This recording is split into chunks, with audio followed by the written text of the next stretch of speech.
Mutaffifin suresi Mekke'de nazil bolgan. Cami 36 ayet. Nahayeti şefqatlik ve mihriban Allah'ın ismi bilen başlayman.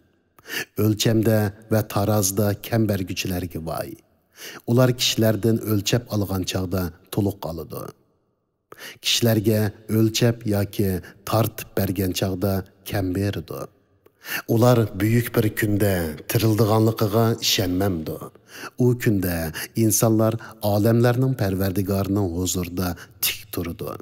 Ular tarazda, ölçemde kem berişten yansın. Yaman adamlarının namı emali çokum siccinde buludu. Siccin degen nime? Onu qandaq bilaleysen?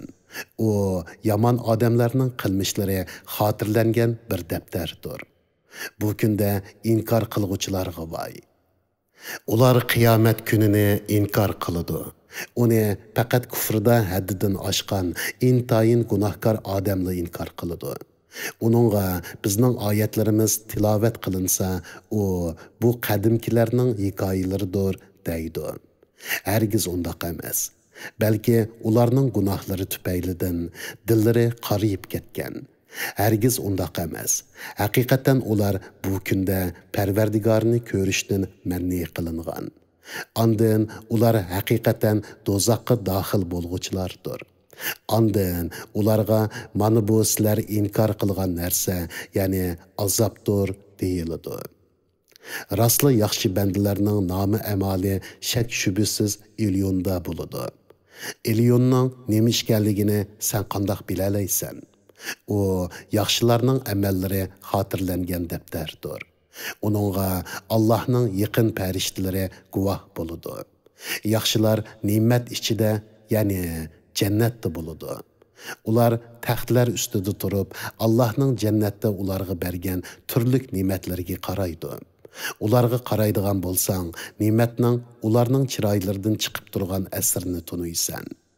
Ularga og'zi pechatlangan sap sharab sunuldi.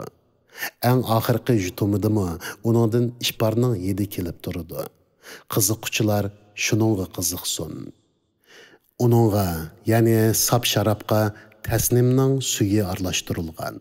Tasnim jannatdagi bir buloq bo'lib, uningdan Allohning yaqin bandalari ichidi.